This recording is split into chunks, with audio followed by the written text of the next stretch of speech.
Views of Faisal محمد کے انتہائی واجب الاحترام سبسکرائبر اور ویورز کی خدمت میں فیصل محمد کا سلام عرض ہے۔ آج آپ نے سنا ہوگا خبروں میں کہ جو آج کی سب سے بڑی خبر یہ ہے کہ وہ ایک بل جو ہے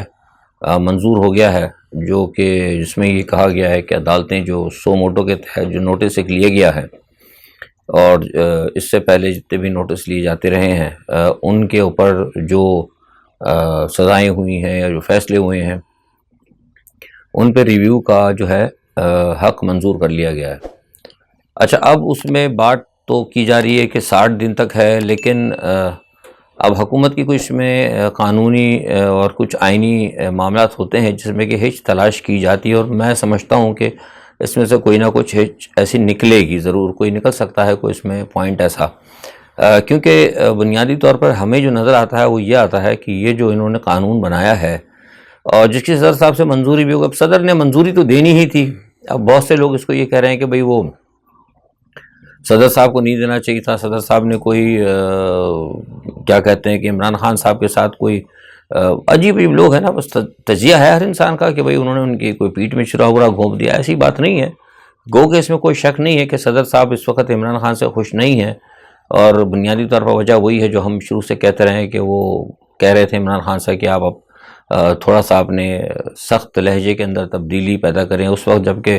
ان کے پاس پاور تھا بہت، کیونکہ صدر صاحب اس بات پہ بھی ناراض تھے کہ اسمبلی نہ توڑیں، وہ کہہ رہے تھے کہ مجھے ظاہر سی بات ہے وہ کمانڈر ان چیف ہیں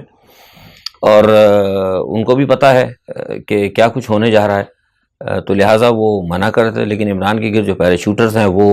نئی بات آ رہے تھے، وہ انہوں نے ان کو اپنی ایک لائن لگائی ہوئی تھی۔ تو القصہ مختصر ہے کہ صدر صاحب ناخوش تو ہیں، لیکن اتنے بھی ناخوش نہیں ہے کہ وہ عمران کے خلاف کوئی بڑا فیصلہ وہ کر لیں۔ تو یہ تو خیر جو لوگ باتیں کر رہے ہیں نا، یہ بیوقوفی والی باتیں ہیں۔ اگر وہ صدر صاحب نے اس لیے کر دیا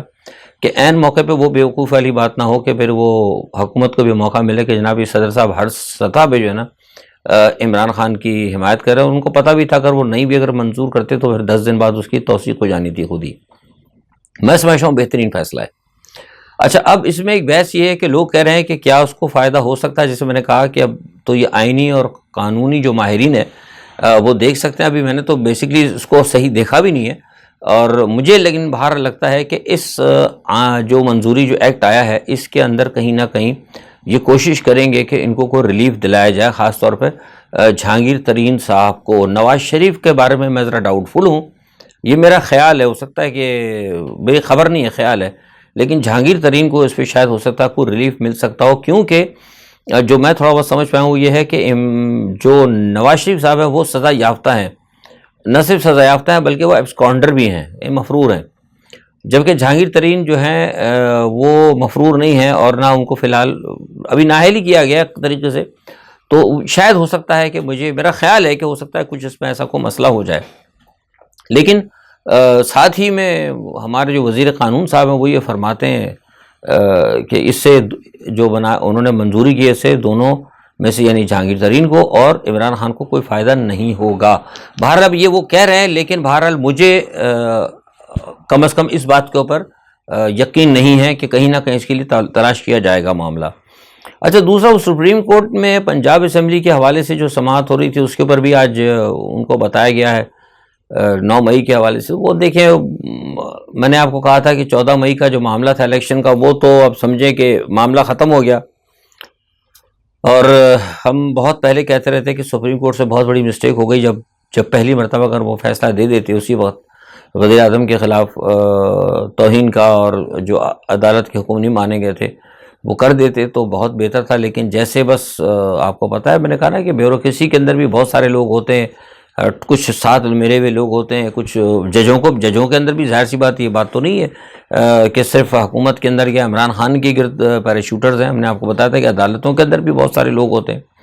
کہیں کسی کا کوئی مشورہ ہوگا کیا ہوگا، بہرحال وہ لینتھی ہو گیا معاملہ۔ پھر میں نے آپ کو یاد ہے کہ اسی چینل نے ویوز آف فیصل محمد نے آپ کو کہا تھا کہ اب یہ معاملہ جو ہے یہ اپنا اثر کھو دے گا، اور ایگزیکٹلی ہوا ہے کہ اثر کھو گیا۔ اچھا، اب سوال یہ بتائے کہ وہ معاملے نے تو اثر نہیں کھویا، بلکہ میں تو ایک اور چیز دیکھ رہا ہوں، مجھے لگتا ہے کہ شاید عدالتیں بھی اپنا اثر کھوتی چلی آ رہی ہیں، عدالتوں کی اب کوئی سیر رہ ہی نہیں ہے، مطلب پتہ نہیں، مجھے بڑا ویسے مایوسی ہے جو اس وقت پاکستان کی جو صورتحال میں دیکھ رہا ہوں کہیں بھی مجھے لا اینڈ آرڈر کا کوئی نظر نہیں آ رہا. جس طریقے سے حکومت کھڑے ہو کے ججوں کی بے حرمتی کرتی ہے, بے عزتی کرتی ہے, جس کے چاہے وہ مطلب کپڑے اتار دیتے ہیں حاضر سروس ججز کا, تو دنیا کے اندر مہذب معاشروں میں تو کہیں نہیں ہوتا. تو میری سمجھ بھی نہیں آتا کہ ہماری جو اسٹیبلشمنٹ ہے وہ یہ سب چیزیں کیوں نہیں دیکھ رہی. مطلب کیا عمران خان کی دشمنی ہے؟ عمران خان صاحب نے جو کیا 9 مئی کا معاملہ وہ جیسے بھی ہوا, جس نے بھی بھٹکایا, ایک علیحدہ چیز ہے. لیکن کیا صرف اس عمران خان کو دیکھتے ہوئے آپ ساری مطلب عدالت کے اندر ایک جنگل کا قانون, ایک طوفان بدتمیزی, خانہ جنگی, ریاست کو تباہی اور بربادی پہ ڈال دینا ایک شخص کو دیوار سے لگانے کی خاطر, یہ تو میں سمجھتا ہوں کہ انتہائی بیوقوفی والی بات ہوگی. یہ عدالتوں کو سوچنا چاہیے تھا. اور عدالتیں تو بیچاری کیا سوچیں گی, فوج کو ہماری سوچنا چاہیے تھا. فوج کو چاہیے تھا کہ وہ کم از کم عدالتوں کے ساتھ کھڑے ہوں. ٹھیک ہے, عمران خان سے تو غلطی ہوئی, میں مانتا ہوں عمران خان سے بہت ساری غلطیاں ہوئی ہیں, لیکن ان غلطیوں کا مطلب یہ نہیں ہے کہ مطلب آپ اس غلطی کی وجہ سے پوری ریاست کو آپ داؤ پہ لگا دیں. ٹھیک ہے, وہ غلطی ہے, بات چیت ہو سکتی ہے, سیاستدانوں سے بڑی غلطی ہو جاتی ہے, اور یہ کوئی ایسی بڑی غلطی نہیں تھی. ایک ٹھیک ہے, ایک پبلک تھا, عمران خان صاحب نے کچھ غلط ان کو مشورے دیے گئے جس کی وجہ سے انہوں نے کچھ ایک بات ایسی کہہ دی جس کی وجہ سے لوگ اچانک وہاں چلے گئے. تو اس پہ مذمت کھل کر ہونی چاہیے تھی. غالباً شاید عمران خان صاحب نے کی ہے, اور مذمت کریں, اور بلکہ صاف ان کے کہنا چاہیے کہ جو لوگ ہیں پکڑے ہوئے ان کو آپ ان کو قرار باقی سزا دلائیں اور کہیں کہ ہم آئندہ یقین دہانی کراتے گا, آئندہ ایسا نہیں ہوگا. لیکن سوال ہی پیدا ہوتا ہے کہ یہ غلطی تو ہوئی اور یہ نہیں ہونا چاہیے تھا. بہرحال اب اس تمام سینیریو کے اندر جو اب موجودہ صورتحال ہے وہ ہے کہ جہانگیر ترین صاحب جو ہیں وہ آج علیم خان سے ملے ہیں, اور کوشش کی جا رہی ہے کہ جناب وہ ایک نئی پارٹی بنائی, اور نئی پارٹی کے رجسٹریشن کے حوالے سے بات چیت ہو رہی ہے. اور آج دونوں مل کے بات کی ہے دونوں نے, اور جو میرے پاس اندر سے اطلاعات آئی ہے وہ یہ ہے کہ یہ دونوں کی رضامندی ہو گئی کہ نئی جماعت بنائی جائے گی. ابھی دیکھیں کتنی بدقسمتی ہے پاکستان کی کہ پاکستان کے اندر سیاسی جماعتیں جو بناتے ہیں وہ بھی لوگ جاگیردار بناتے ہیں یا پھر بڑے بڑے سرمایہ دار بناتے ہیں. نہیں, ایک عام آدمی کو, just like a mediocre person, میرے جیسے آدمی کو, مجھے یا کوئی اور آدمی جو بھی ہے, چلے میں تو مجھے اور بھی چھوڑ دیں, اور کوئی شریف آدمی اگر کوئی چاہتا ہے ملک اور قوم کی خدمت کرنا, 4 لوگوں کو جمع کر کے اگر وہ سیاسی پارٹی بنانا چاہتا ہے تو وہ نہیں بنا سکتا. یہاں پر سیاسی پارٹیاں بنانا یا اپنے ملک کے حوالے سے یا کوئی بات کرنا کسی بھی ایک اجتماعی سطح پر, وہ کام بھی صرف سرمایہ داری کر سکتا ہے. تو میں جو کہتا ہوں نا شروع سے کہ یہ جاگیردار, یہ جو ہے نا سیاسی پارٹیاں, یہ بنیادی طور پر جاگیرداروں کی اور سرمایہ داروں کی پرائیویٹ لمیٹڈ فرمز ہیں. اب یہ جو بیٹھ کے جو بات چیت ہوئی نا, یہ بٹوارا ہوا ہے آپس میں کہ ٹھیک ہے جناب ہم دونوں مل کر چلائیں گے, اور ہم نے کیسے چلانا ہے, پارٹی بنانی اور کس طرح ہم دونوں نے چلیں, یعنی ہم دونوں نے, میں آپ کو خبر دے رہا ہوں, ہم دونوں نے کیسے چلانی ہے. اور باقی جو لوگ ہوں گے ظاہر ہے ان کے وہی اپنے ایجنٹ کہہ لیں یا جو کچھ بھی ان کے پنٹرز کہہ لیں, پنٹر ہی کہوں گا میں, ظاہر سی بات ہے, جو ہمیشہ شخصیات کے پیچھے بھاگتے ہیں وہی سارے کے سارے جو جہانگیر ترین کے پیچھے تھے وہ جہانگیر ترین کے پیچھے چلے گئے, کچھ وہ جو ہے ادھر چلے گئے علیم خان کے ساتھ, کچھ وہ پتہ نہیں چھینا گروپ تھا, سب اپنے لوگوں کے پیچھے. تو یہ تو سیاسی پنٹر ہے نا بنیادی طور پر سارے کے سارے, تو اپنے اپنے باس کی طرف جو ان کا جو بھی چیف پنٹر ہے وہ ان کے پاس جا رہے ہیں. لفظ تو کوئی صحیح نہیں ہے, لیکن بدقسمتی یہ ہے کہ جو ہمارے ملک کا اس وقت ماحول ہے, نہ قانون تو یہاں کوئی رہا نہیں, تہذیب یہاں کوئی رہی نہیں, سیاست یہاں کوئی رہی نہیں, شرافت یہاں کوئی رہی نہیں, ڈپلومیسی یہاں کوئی رہی نہیں. تو بس ظاہر سی بات ہے جب اس قسم کے, تو پھر یہی اسی قسم کے الفاظ بھی پھر ظاہر ترجمے میں بھی استعمال کیے جائیں گے. تو خیر بہرحال اس پہ میں افسوس بھی ہے مجھے الفاظ استعمال کرتے ہوئے کہ اپنے سیاستدانوں کے لیے میں لفظ پنٹر استعمال کروں. تو بہرحال یہ ایک صورتحال ہے, تو اب وہ لگے ہوئے ہیں. لیکن دیکھیے اس چیز میں جو گزشتہ جو ایک بات آپ کو بتائی تھی نا, اس میں اب کل وہ مریم نواز نے بھی بڑا جلسہ ولسہ کیا, اور وہ بھی جناب گرجتی برستی رہی ہیں, وہ بھی عمران خان کے اوپر ہی, وہ ویسے ہی ادھر اس وقت آئسولیٹ ہوا ہے اور ان کے لیے پریشانیاں بڑھتی چلی آ رہی ہیں, لیکن وہ دوبارہ ان پہ گرج برس رہی ہیں. اب اس چکر میں آپ دیکھیں کہ آج لوگوں پہ ظلم ستم بھی ہو رہا ہے, جائز ناجائز بھی ہو رہا ہے. وہ آج پھر آپ کو پتہ لگا ہو کہ 6 آدمی انہوں نے مزید پکڑ کے فوجی عدالت کو دے دیے. اب 22 غالباً ہو چکے ہیں وہاں پر فوجی عدالتوں میں جن کے پاس لوگ جن پہ کیس چلے گا. تو اب سوال یہ پیدا ہوتا ہے کہ کیا ان کے ساتھ جو 22 لوگ فوج میں گئے ہیں کیا ان کا واقعی کوئی قصور تھا؟ ٹھیک ہے وہ چلے گئے, ایک موب تھا, موب کے ساتھ تو آپ پتہ ہے موب جب بگڑ جاتا ہے تو موب تو کسی کے ہاتھ میں نہیں رہتا. تو کیا واقعی اب جو لوگ گئے ہیں یا اور جن لوگوں کو ڈالا جا رہا ہے کیا واقعی وہ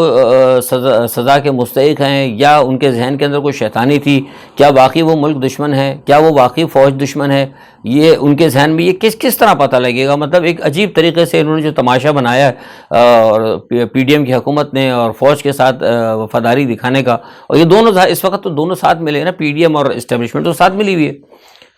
لیکن اس تمام چیز میں اگر ایک آپ دیکھیں نا، تو یہ سارا کام جو بھی ہے نا، لوگ پکڑے جا رہے ہیں، فوجی عدالتیں بن رہی ہیں، ظلم ہو رہا ہے، ستم ہو رہا ہے، خواتین کے ساتھ زیادتی ہو رہی، جو کچھ بھی ہو رہا ہے، ایک چیز آپ کی ہم نے ذہن میں رکھنی ہے کہ یہ سب کچھ مسلم لیگ نواز کے کھاتے میں جا رہا ہے. یعنی کون کروا رہا ہے؟ حکومت مسلم لیگ نواز کی کرا رہی ہے. بات میں آپ کو شروع سے کہتا رہا ہوں. میرے جو لوگ اگر وی لاگ دیکھتے ہیں غور سے، تو اس لیے میں کہتا ہوں ذرا میرے وی لاگ کو ذرا غور سے سنا کریں. میں آپ کو بہت کچھ بتاتا بھی رہتا ہوں کہ ہو کیا رہا ہے پیچھے سے، آپ کو تاکہ پتہ لگے. ویسے تو آپ شریاں مارنے کے لیے بہت کچھ کہہ سکتے ہیں نا، لیکن حقیقت کیا ہو رہی ہے؟ حقیقت یہ ہے کہ سب کام جو بھی ہو رہا ہے وہ سب مسلم لیگ نواز کر رہی ہے، اور مسلم لیگ نواز کے کھاتے میں آ رہی ہے. ٹھیک ہے جناب، یہ میں شروع سے کہہ رہا ہوں، آج پھر آپ کو بتا رہا ہوں. آج جو گرفتاری ہو رہی ہے کس کی حکومت ہے؟ مسلم لیگ نواز کی حکومت ہے. پی ڈی ایم کا تو ایک ہے نا مطلب نام، لیکن آئندہ فائدہ کس کو ہوگا؟ فائدہ میں آپ کو پہلے بتا چکا، فائدہ تمام پیپلز پارٹی کو ہوگا. آئندہ وزیر اعظم جو ہے نا وہ بلاول صاحب ہیں. تو اب مجھے بتائیے کہ میں کہیں بھی اس وقت نہیں دیکھ رہا کہ آئندہ سیٹ اپ کے اندر کہیں بھی پاکستان مسلم لیگ نواز کو کچھ ملے گا. لیکن اگر کچھ ملے گا مسلم لیگ نواز کو، تو یہ جو کچھ آج جو زیادتیاں کر رہے ہیں پی ٹی آئی کے ساتھ، اور جو لوگوں کو اور عوام کو جو دبانے کی کوشش کر رہے ہیں، یہ پی ٹی آئی جو ہے یہ مسلم لیگ نواز لوگوں کی مزید نفرت خرید رہی ہے. آج اس میں کوئی شک نہیں کہ مسلم لیگ نواز کا کچھ ووٹ بینک ہے. جو نواز شریف کے چاہنے والے ہیں، کچھ مسلم لیگ نواز کے چاہنے والے ہیں، ان کا ووٹ بینک ہے. لیکن جو کچھ آج یہ ان کی جماعت کر رہی ہے، اور جو کچھ پھر بعد میں ان کو کاٹنا پڑے گا، تو یہ رہی صحیح حمایت بھی یہ مسلم لیگ نواز کھو دے گی. فائدہ کس کے پاس جائے گا؟ فائدہ جائے گا وہی پہلے نمبر پہ، جیسے میں نے آپ کو کہا تھا کہ پہلے نمبر پر اقتدار میں آئے گی تو پیپلز پارٹی آئے گی. زرداری صاحب بہت اچھا جناب گیم کھیل رہے ہیں، اور اگر وہ بعد میں اگر کوئی جوائنٹ حکومت بنتی ہے، جو کچھ بھی بنتی، تو پھر یہ جو ہماری جو ایک ہمارے لارڈز جو ہیں جہانگیر ترین صاحب اور علیم خان اور دوسرے تیسرے قسم کے جو سیاسی مافیاز ہیں، اور جو ان کے پنٹر جا کے جمع ہو گئے ہیں، الیکٹیبلز جو ہیں، وہ جو ہے اسمبلیوں میں بیٹھیں گے. لیکن یہاں پہ میں بتا دوں کہ آپ کے لیے، ملک اور قوم کے لیے کچھ